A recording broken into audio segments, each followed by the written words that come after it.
Gimana, Mas Klik? Iya, Sat. Kita akan berbincang-bincang lagi nih yang mungkin yang sedang menjadi topik perbincangan di masyarakat kita. Selalu ada topik ya? Iya, selalu ada topik. Cuma mungkin yang menjadi topik saat ini dibilang apa ya, Sat, berita yang mungkin nggak mengenakan atau berita yang kurang bagus lah. Ya, kalau berita kan begitu kan. Ada berita yang enak, diterima juga enak, ada berita yang terlihat tidak enak, itu kan semua rasa saja. Betul. Rasa. Ya berita pada dasarnya kan berita ya seperti itu. Iya. Informasi yang sampai kepada kita hanya dari sumber yang mungkin bisa berbeda. Ya, berita itu kan bisa datang asalnya kan dari sebuah data, informasi, jadi pengetahuan disampaikan. Cuman proses rekonstruksi pengetahuan itu sumbernya dari mana gitu ya. Betul, ada yang dari pikiran itu kan dibagi nanti cara kerja otak kanan untuk visualisasi tergambar ini jadi data masuk dikelola informasi jadi pengetahuan disampaikan dari visual yang kita lihat tuh kan. Tergambar, tercerna di benak kita. Ada otak kiri yang dominan menganalisis, melihat dengan nalar, analisis, disimpulkan, disampaikan.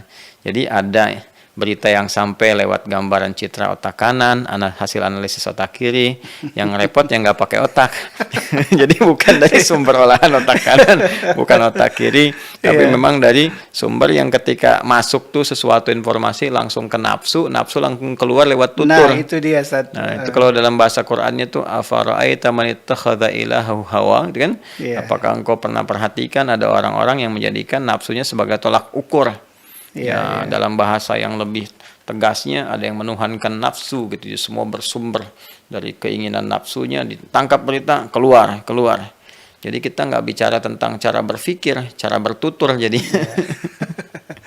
Tapi mungkin untuk acara kita ini kita tidak mengutamakan nafsu saat kita insya Allah. Ya itu kan kita coba ilmiah ya, bicara yang ilmiah, kita coba gali dengan baik. secara ilmiah. Jadi saya mau katakan begini kan tadi dikatakan rasanya nggak enak. Itu kan rasa itu nilai, gimana kita merasakan. Jadi anggap aja semua netral dulu saja. Betul. Kita dapat informasi netral, nanti kita nilai nih. Kalau dinilai dengan sekarang orang mengatakan akal sehat, kan? Tapi bukan cuma akal, iman juga mesti sehat. Kan banyak orang yang akalnya sehat, imannya nggak sehat, jadi bermasalah juga. Jadi imannya mesti sehat juga. Nanti itu akan ditata nih. Jadi kalau ada yang terlihat tidak baik menurut struktur pemikiran akal dan daya nalar iman, nanti akan diluruskan begini cara pandangnya. Itu akan diterima oleh fitrah manusia, karena manusia kan punya fitrah. Di antara fitrahnya dia pasti akan cenderung pada kebenaran. Jadi kalau konsepsi kita sampaikan dengan jalan berpikir yang benar, kalau bahasa Quran itu ulul ilmi qa'iman bil qisth, ya Quran surah ketiga Ali Imran ayat 18 itu kan. Jadi ada pemilik pengetahuan itu yang konsepsi pengetahuannya didorong oleh nilai kebenaran, bukan pembenaran, tapi nilai kebenaran. Nah, itu menjadi objektif karena fitrah manusia cenderung pada kebenaran. Jadi ketika kita buka, ditangkap oleh fitrah, mereka akan mengetahui, oh ini salah cara berpikir saya. Nah, kalau yang benar dikuatkan nanti. Maka ketika terkuatkan itu, terstimulus keadaan diri kita untuk mengekspresikan nilai kebenaran itu dalam bentuk perilaku. Nah, kurang lebih begitu. Nah sekarang masalahnya apa? Berapa saat ini muncul tagar bubarkan MUI terkait dengan pengurus MUI yang diduga terkait dengan teroris di Indonesia, gerakan teroris di Indonesia. Baik, salah satu mungkin ya. Mungkin salah satu. Baik, salah satu kan masih ada 9 masih. Betul. Cuma ini kan membawa presiden yang tidak baik mungkin di masyarakat sendiri bingung. MUI disusupi dengan paham-paham terorisme. Jadi mungkin apa tanggapan Ustadz mengenai ini, Ustadz? Kita coba bagi dua dulu ya. Ya, jadi struktur berpikir kita menjadikan apa yang Anda tadi sampaikan ini mesti kita belah dulu, ya klasifikasikan dulu. Ada yang terkait dengan personal, ada yang terkait dengan pola pikir kelembagaan. Nah, personal misalnya, kan kita juga punya aturan dalam hukum bahwa siapapun yang terduga atau bahkan tersangka, gitu kan, masih ada asas praduga tak bersalah yang bisa betul. diuji, ya, lewat apa? Lewat skema hukum nanti yang berlaku di kita di negara Kesatuan Republik Indonesia punya tatanan hukum sendiri, itu akan diuji, gitu kan? Nanti secara personal apa yang disangkakan, karena saya baca terakhir itu yang terduga sudah naik menjadi tersangka, gitu kan? Jadi ada Ustadz FAO dan diinisialkan itu, kemudian ZA dan AA yang terdapat di dalamnya, itu kan apa yang disangkakan kepada beliau-beliau itu nanti akan diuji, ya, diuji oleh hukum positif yang ada, kan, apa yang disangkakan, dituduhkan, kemudian dikumpulkan alat buktinya, nanti diuji di persidangan, diketahui, sehingga dari situ kita bisa melihat satu kesimpulan yang memberikan sebuah citra nanti kepada kita sebagai pedoman warga negara yang baik, gitu ya, dan membangun harmoni yang kuat gitu untuk ke depan. Saya ambil contoh begini, misal definisi terorisme itu kan belum sempurna, ya. Belum kita dapatkan satu definisi yang mutlak yang dipahami sebagai terorisme. Aktornya terorisnya. Sekarang saya tanya pada Anda misalnya, teroris itu siapa sih? Terus terorisme itu apa, gitu. Ya, kalau kita ambilkan terorisme itu segala paham yang menghadirkan teror, gitu kan? Suatu yang mengguncang kepada jiwa, yang memberikan efek kejut, takut yang mendalam, yang tidak biasa. Nah, lantas dari definisi ini sudah ada definisi baku belum dibawa ke dalam tata kelola kehidupan berbangsa bernegara? Nah, jadi seperti apa, gitu ya, yang dikategorikan terorisme ini? Karena yang sekarang terbangun itu kan citranya selalu dilekatkan dengan Islam. Kita jujur melihat, kan, jujur berkata, bertutur melihat bahwa segala berita yang terkait dengan terorisme, kalau skupnya mau kita ambil ke dalam konteks kehidupan berbangsa di Indonesia ini, selalu dibatasi pada segala hal yang terkait dengan Islam, ya kan? Nah, kalimat ini penting dikaji juga, ya, dibatasi ini, karena kita kan pernah juga melihat ada ledakan dulu, ya, di Alam Sutra itu kan, waktu masa Pak Tito masih menjabat itu, ya, kemudian beliau kemudian berikan satu komentar, itu lone wolf, ya, itu berdiri sendiri, tapi kan yang dibangun itu sama-sama bom juga, gitu kan.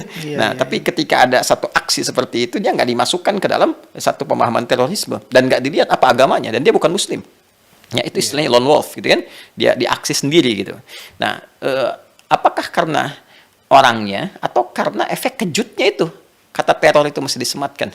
Ya, kemudian yang terjadi misalnya di Papua, kan, ada gerakan-gerakan dan diistilahkan dengan KKB, kan, ada kelompok separatis dan sebagainya. Tapi itu juga menghasilkan teror, gitu, ya, yang terlihat. Bahkan nyata diberitakan, nyata dari video, dari gambar, dari berita, ini masuk dalam kelompok terorisme atau tidak? Ya, kemudian pemetaannya dilihat misalnya, jadi apa motifnya nih, apa yang mendasari berbuat seperti ini, gitu kan? Maka nanti ada klasifikasi, apakah memang motifnya ini mengambil motif keyakinan, motif agama sebagai dasar karena salah pemahaman. Nanti kan dari situ bisa diluruskan seperti apa, ini konsepsi yang benarnya. Nah, kemudian apakah motifnya lagi yang lain karena ternyata faktornya mungkin kesenjangan ekonomi, apakah ada faktor politik? Berarti kan tatanan itu yang harus dibenahi, gitu, ya, dilihat. Nah, jadi ini akan nampak sebuah citra yang bisa kita isi dengan nilai-nilai pengetahuan yang terukur serta tindakan-tindakan awal preventif yang benar berdasarkan nanti definisi yang telah kita sepakati terlebih dahulu. Nah, ini kita belum punya definisi baku tentang terorisme, ya. Kemudian yang kedua juga nanti akan teruji di persidangan sendiri, gitu kan, akan terlihat misalnya dialog dan sebagainya serta proses bagaimana sih sesungguhnya terorisme itu berjalan di Indonesia.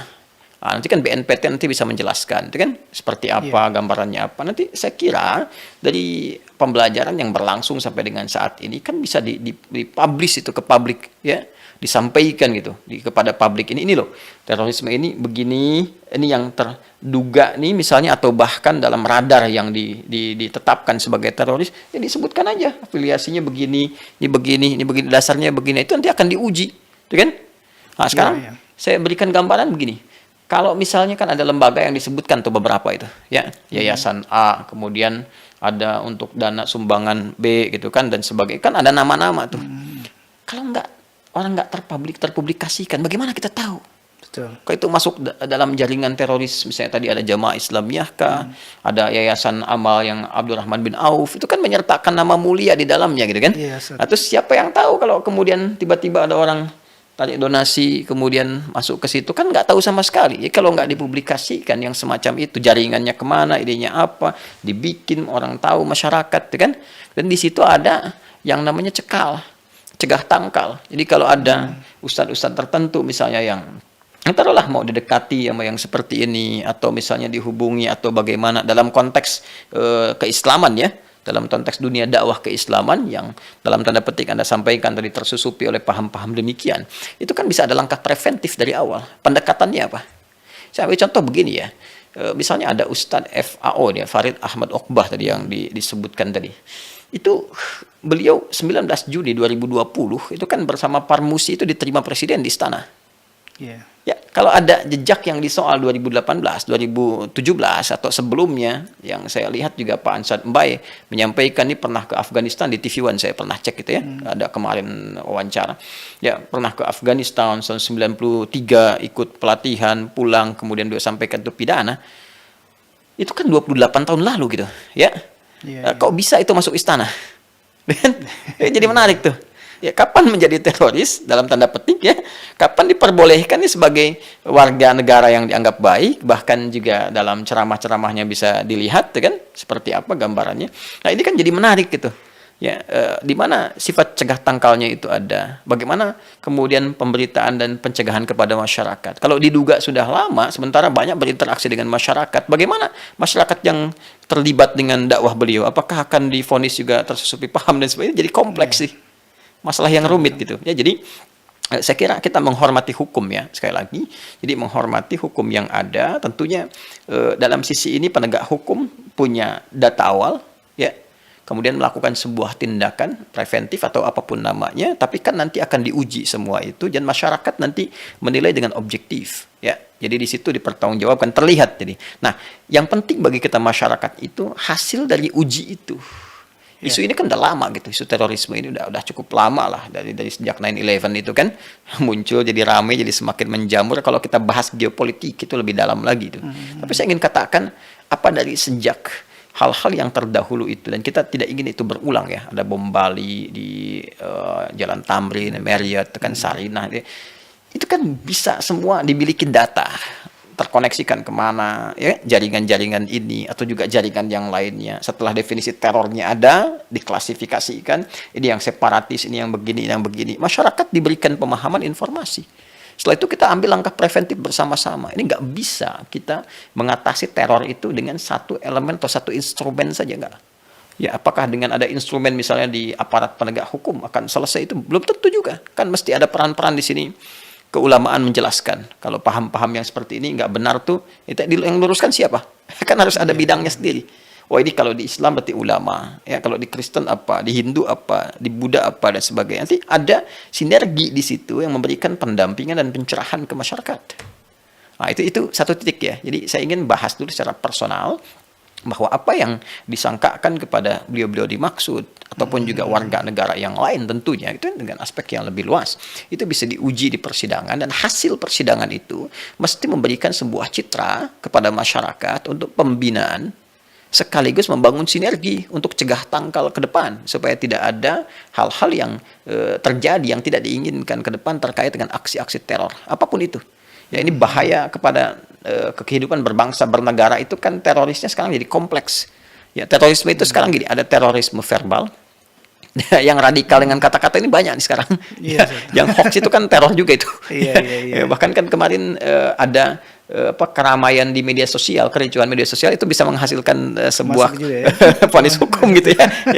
Sebuah jurisprudensi ini kan jadi bersalah. Berarti ada teror dalam apa namanya, dalam kehidupan media sosial kan, itu teror verbal. Ada teror fisikal yang itu sudah sering banyak dibahas. Ada juga teror dalam bentuk ekonomi. Ya, ada teror tuh dalam bentuk ekonomi, semacam korupsi itu kan teror tuh. Itu teror yang lebih dahsyat karena bisa mematikan pelan-pelan kehidupan berbangsa, bermasyarakat, kan, bernegara. Ya, narkoba itu teror medis. Jadi ada teror separatis gitu. Jadi itu diklasifikasikan. Sehingga ini memang PR-nya cukup kompleks tuh. cukup kompleks. Nah, jadi kalau saya lihat tadi apa yang disampaikan oleh Mas Klik tadi, ya tadi kita mesti uji dulu, kita hormati proses hukum yang berlangsung, nanti akan berjalan diuji di persidangan, dan dari situ harus ada citra yang dihasilkan untuk bisa memberikan pancaran kepada masyarakat berupa bimbingan berkehidupan dalam konteks berbangsa dan bernegara. Satu. Iya.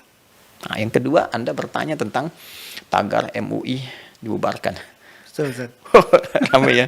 Kan tadi saya bilang di awal, gini Mas, orang itu kan menyampaikan ekspresi, gitu kan?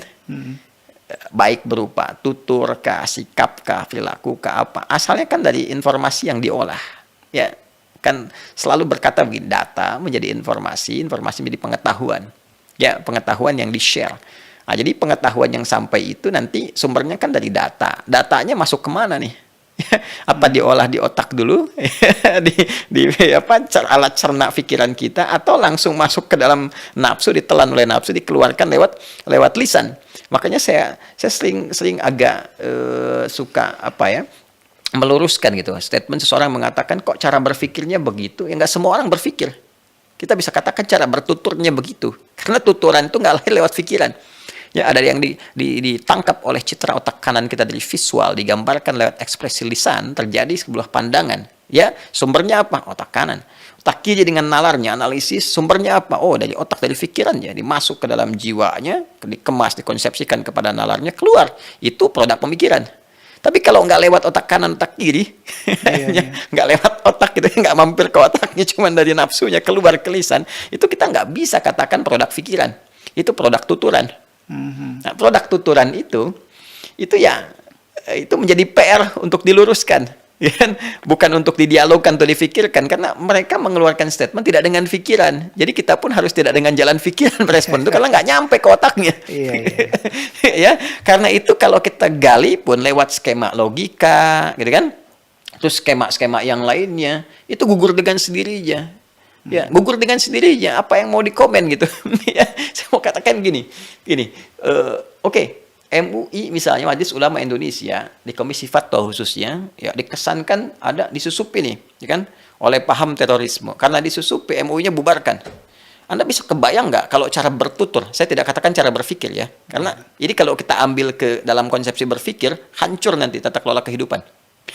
Kalau kita ambil nih dalam skema berpikir seperti itu, kemudian diterapkan ke dalam skema logika, maka akan hancur praktikalnya, ya, implementasinya.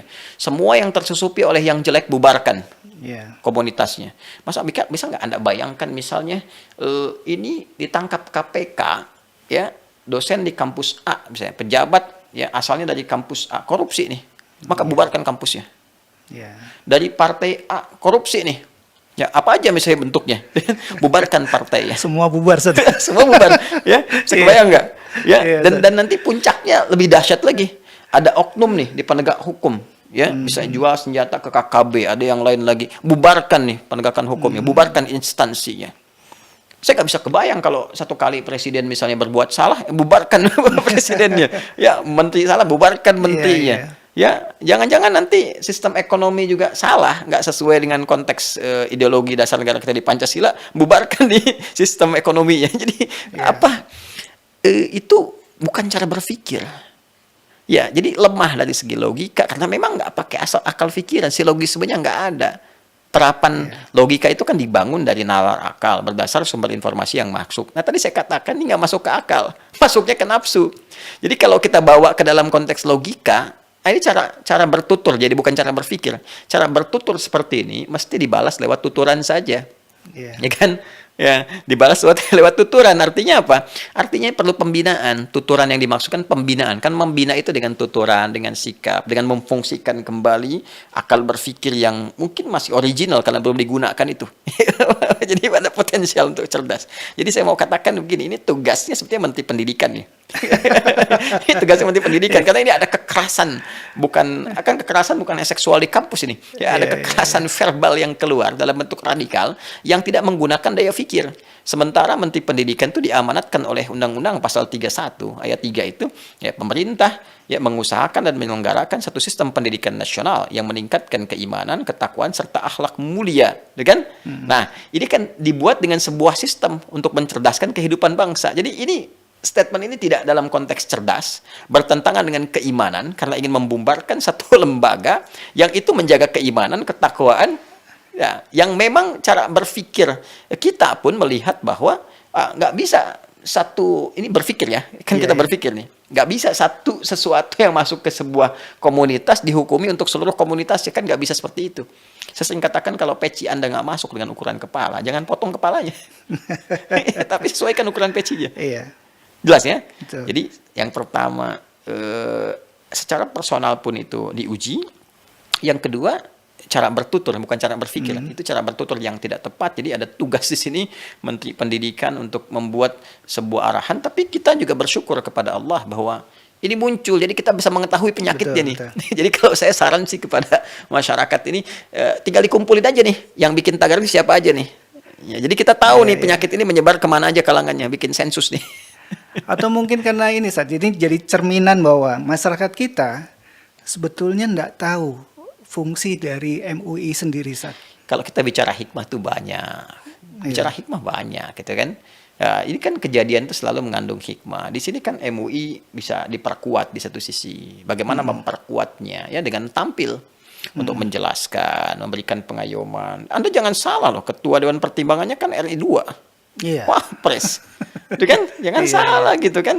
Nah, di sini kan Wapres bisa tampil kan, kemudian memperkuat MUI, kemudian juga MUI menyampaikan peran-peran dibangun di masyarakat, menjadi mitra pemerintah seperti apa nih, menjaga sekaligus menjaga kalau ada kurang-kurang diingatkan, kalau yang baik diteruskan dan sebagainya. Ya, jangan lupa itu. Masyarakat itu kan juga mau divaksin, salah satunya kan fatwa MUI yang ada. Betul. Banyak hal yang bisa ditampilkan dalam berkehidupan dan banyak hal juga dirasakan. Ya, fatwa-fatwa tentang halal yang menjaga kebutuhan juga pemerintah kepada fatwa MUI dalam hal-hal tertentu yang akan dilakukan tindakan karena lebih dari 80% tuh warga negara Indonesia itu Muslim kan dan sebagainya. Jadi hal-hal demikian saya kira banyak hikmah yang dibangun. Kemudian yang kedua juga kita mengenal penyakit-penyakit pemikiran yang harus diluruskan. Maka di sini praktisi-praktisi pemikiran, di pendidikan bisa mengolah, oh ini loh penyakit yang ada di masyarakat kita itu begini. Akarnya seperti ini. Jadi kita jangan berbicara yang kulit tuh. Ya, berbicara yang daging sampai ke dalam. Konsepsi berpikir yang lebih tajam gitu. Oh ini masalahnya ini, cara berpikirnya begini, maka kurikulum yang cocok seperti ini. Nanti sisi keagamaan ada penguatan. Ini peran Menag nanti, Menteri Agama. Harusnya kalau ada yang seperti itu, Menag wajib tersinggung tuh. Menag harus menjawab gitu kan. Oh, MUI ini perannya begini, gitu kan. Kemudian terjadi sebuah sinergi di situ, ditampilkan, dikuatkan. Ini momentum kita untuk berevaluasi secara total. Ya, secara total gitu. Dan saya kira pendefinisian terorisme itu hal yang paling pokok yang pertama ya di pokok dulu dijelaskan sehingga ini juga bisa mengikis kesan di masyarakat bahwa kenapa selalu terorisme itu dilekatkan dengan hal-hal yang terkait dengan Islam. Jadi kalau itu jelas definisinya, jadi kita bisa nyaman gitu berinteraksi dalam kehidupan sehingga tidak terkesan membawa atau mengimpor sebuah persoalan global yang dibawa ke dalam konstelasi kehidupan nasional. Ya, coba anda lihat kan sebelum 9/11 itu kan isu-isu begini tuh relatif nggak ada gitu ya sebelum terjadi 11 September itu ya, itu kan konsepsi semacam ini baik bom macam-macam dan sebagainya. Sekarang anda dari terorisme fisik itu berubah ke terorisme pikiran ya, terbayang nggak dulu kan bomnya itu dari mulai skala bahan nuklir yang relatif kecil gitu yang meledak di Bali itu kan luar biasa tuh. Bom yang digunakan itu kan menggunakan TNT unsur besar ya yang mendekati unsur-unsur yang dahsyat ya. Kemudian turun jadi skala panci, jadi berubah menjadi hoax, jadi teror dengan kata-kata verbal, sekarang ke pemikiran. Itu kan teror juga tuh. Nah, itu memecah belah dan itu bisa korbannya bisa lebih banyak Anda bayangkan ya. Dan kita pun tidak menginginkan bom Bali kita tolak ya, kemudian di Marriott, kemudian juga di Tamrin, dan kita tidak ingin ada kejadian seperti itu gitu kan yang mengguncang segala rupa. Tapi yang seperti ini itu bisa lebih dahsyat korbannya, lebih banyak. Ya. Nanti kalau kita jadi ukurannya misalnya korban kematian gini, jangan-jangan mudik nanti jadi terorisme lagi. Karena korban mudik banyak juga. Nah, jadi harus didefinisikan gitu kan faktor-faktor itu apa, kemudian terorisme itu seperti apa, nanti di situ semua berperan. Dan yang terakhir, tidak boleh ada saling kecurigaan, harus saling menguatkan, membantu. Ya, jadi unsur di pemerintahan ini apa saja, di penegak hukumnya bagaimana, misalkan ada di BNPT terkait terorisme misalnya, kemudian ada Kamtibmas di kepolisian, ya, di TNI juga nanti ke bawahnya itu ada Babinsa, pembinaan ke masyarakat dan sebagainya. Nanti masyarakat mulai tokoh-tokoh, tokoh agama kah, tokoh adat kah, macam-macam, semua bersinergi. Jadi kalau ada patokan yang jelas ukurannya dan diinformasikan kepada masyarakat, nih ini kesini jaringannya begini kan, ini kan bisa didiskusikan dulu tuh. Ya, dengan tokoh-tokoh juga, terus diinformasikan. Nanti orang-orang yang merasa ada bagian dari itu dan dia masuk kategori teror, kalau dia merasa tidak demikian, dia kan akan bisa berargumentasi, gitu kan? Menyampaikan, mengklarifikasi, diperjelas secara hukum sehingga ada status hukum di dalamnya. Tapi kalau terbukti demikian, dia kan mereka juga akan merasa terkucilkan, terkecilkan, terhambat. Ya, bahkan kalau diketahui kan bisa langsung melakukan langkah preventif untuk diamankan di sisi apa saja. Ya, jadi sekali lagi, ya itulah yang ingin saya tegaskan. Jadi mesti ada definisi yang jelas, jangan terbawa arus informasi yang dihasilkan dari produk impor kekacauan global. Jadi yang punya persoalan itu kan sebetulnya bukan kita di taraf global itu kalau kita belajar geopolitik gitu kan. Ya, satu negara tertentu, gitu kan, satu kawasan tertentu. Tapi kemudian itu kenapa mesti diekspor ke kita, gitu kan, sehingga kemudian menyebar. Ya, dengan jalan pemikiran yang berbeda-beda, gitu kan. Nah, sehingga ketika hal itu nampak kepada kita dan dari luar itu kampanye sudah dibawa, ya kalau saya ambil contoh misalnya kan Amerika ini nyerang nih ke Irak, ke Afghanistan apa. Ya, ketika mereka membela dari serangan itu kan nggak terbukti kan apa yang terlepas dari apapun yang mau disoal, serangan utama dari Bush dulu itu kan, George Bush itu kan untuk mencari senjata kimia kan nggak terbukti, ya kan? Ya, saya tidak masuk ke dalam wilayah-wilayah pemahaman dan sebagainya. Saya masuk pada wilayah substansi. Esensi menyerang itu karena mencari ini kan nggak ketemu. Di Afghanistan juga mencari Osama bin Laden, samanya kan nggak ada di situ gitu. Macam-macam yang udah kita bahas dulu itu. Tapi keberadaan yang cukup lama di sana menghadirkan satu kesan yang sangat mendalam bagi masyarakat sekitaran. Ya, ada penghancuran, ada macam-macam dan sebagainya, melahirkan perlawanan. Ya, ketika dilawan itu kan seperti Belanda dulu mengatakan ketika Indonesia memberikan reaksi, mereka mengatakan ini teroris. Ya kan? Ini ekstremis of a dome, kata di film Si Pitung itu kan. Kan? Si Pitung teroris kan, Si Pitung ekstremis. Ya, jadi kan kata-kata teroris, ekstremis itu kan perlawanan yang muncul, ya kan? Pada saat Amerika melakukan ekspansi dengan sekutunya. Ya. Jadi ini yang disebut teror ini, teror itu, sehingga mereka punya kepentingan akhirnya dalam perlawanan ini untuk melemahkan ya pasukan yang menginvasi ini, yang mengekspansi ini, yang menyerang ini dengan menyerang aset-aset mereka di mana akhirnya kan sasarannya menjadi meluas. Ya, ketika meluas itulah kemudian datang ke tempat-tempat yang tidak ada urusan dengan itu. Kita apa hubungan dengan Afghanistan, dengan konflik ke Irak, nggak ada hubungan. Ya, tapi ketika dari sana kemudian ya secara geopolitik ya, saya belum bicara kepada narasi agama terlebih dahulu gitu. Ya, terbawa sampai ke kita kan, kalau pemerintah punya data dan sebagainya, kita bisa antisipasi. Tapi jangan lupa gitu, teror yang sesungguhnya itu kan harus diberikan sebuah batasan, definisi yang jelas sehingga semua bisa waspada. Gitu. Nah, itu kurang lebih ya, kalau kita mau bicara lebih dalam lagi itu lebih kompleks gitu. Nanti melibatkan geopolitik, melibatkan juga unsur-unsur pemahaman dalam beragama, dan saya kira kita bersyukur pada Allah Subhanahu wa taala karena tenunan kehidupan berbangsa bernegara itu sudah disusun kuat oleh para pendiri negeri ini sejak dulu, para pahlawan nasional kita. Ada konsepsi Bhinneka Tunggal Ika, ada Pancasila, ada Undang-Undang Dasar dan sebagainya, dan semua terhimpun kan dalam satu konsensus yang disepakati bersama. Saya kira itu ya. Jadi kembali kepada apa yang Anda sampaikan di awal, saya kira tanggapi santai saja yang seperti itu. Ya, karena ini kan bukan dari sisi pemikiran akal, hanya tutur yang dari nafsu. Jadi kalau kita tanggapi pakai akal, ya terlalu merendahkan akal kita juga gitu. Iya, karena Anda mau paham, coba deh Anda kasih lewat satu jawaban pemikiran, pasti diserang. Ya, pasti itu akan melawan. Kenapa? Karena itu kan nggak keluar dari pikiran. Jadi kalau dari pikiran, kita jawab pakai pikiran akan nyambung. Ya, karena otak ke otak gitu. Tapi nafsu dengan otak kan nggak akan nyambung. Jadi kita responnya dengan makan otak-otak aja. jadi lihat udah, udah. Ya jadi, sudah gitu kan. Sebelum terbukti kita santai dulu Ustaz, untuk menyikapi ya. Tapi logika itu penting dibangun, disampaikan karena kan di balik itu masih ada fitrah-fitrah yang jernih untuk membaca. Nah, tadi menurut Ustaz yang paling penting itu kita bisa mendefinisikan terorisme itu seperti apa. Itu tanggung jawab siapa, Ustaz, kalau boleh tanggung jawab kita semua. Kita semua ya, Ustaz? Iya, semua punya peran untuk mengusulkan, duduk. Sekarang kan ada wakil kita di DPR tuh. Ya kan masyarakat kan boleh namanya wakil. Jadi jangan salah nanti persepsi ya. Wakil kita untuk mewakili duduk di sana. Jadi kalau nerima gaji diwakilkan gitu kan.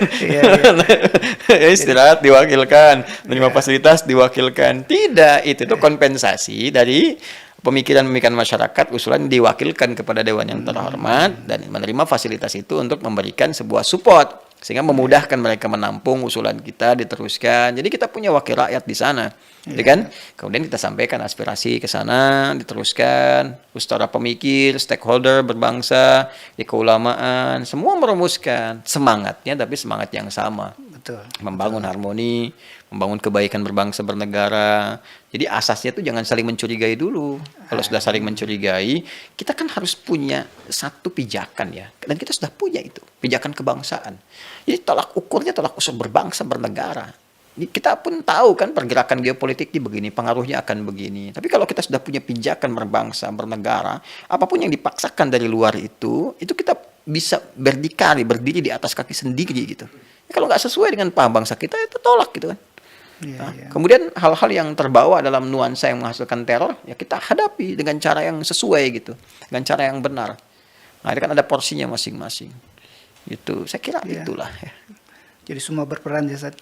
Semua berperan. Jadi tidak hanya Densus 88 aja yang berperan terhadap terorisme, pencegahan terorisme, tapi juga seluruh masyarakat kita berarti bertanggung jawab untuk itu.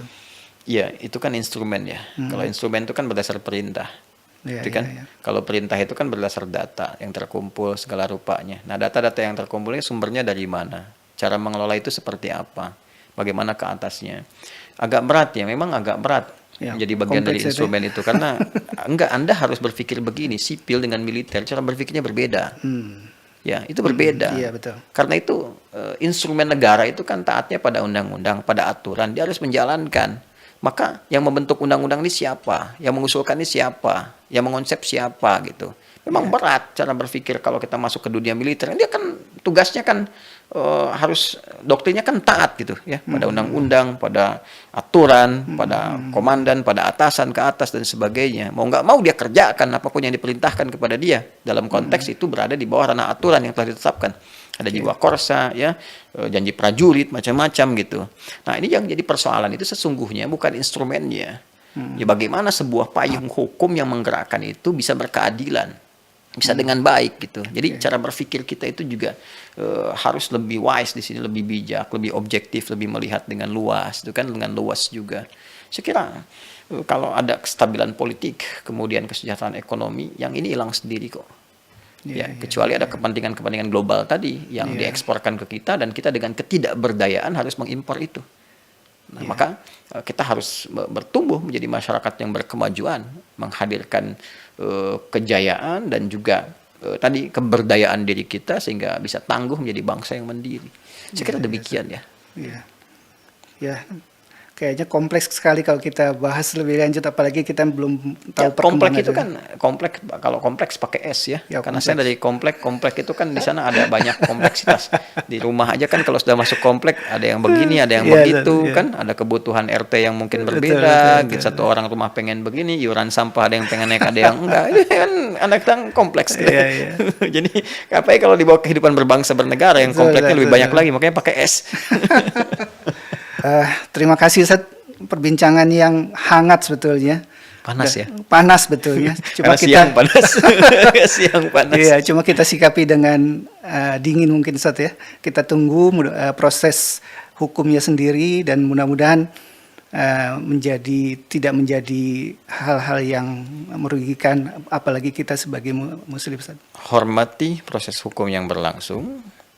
kemudian berlangsung secara jelas dan terang, Mm. terambil sebuah kesimpulan yang menghadirkan citra bagi masyarakat untuk berkehidupan berbangsa dan bernegara yang saling bersinergi, harmoni, saling mendukung.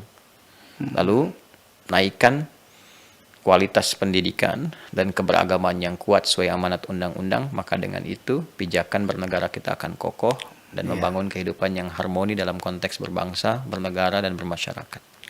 Ya, itu mungkin yang bisa itu. Terima kasih, Ustaz, pembincangan. Mudah-mudahan kita bisa berbincang lagi dengan topik yang lain. Pemirsa, begitu perbincangan kita dengan guru kita, Ustadz Adi Hidayat. Semoga menambah wawasan kita dan tetap kita menjaga keharmonisan. Saya Klik. Assalamualaikum warahmatullahi wabarakatuh.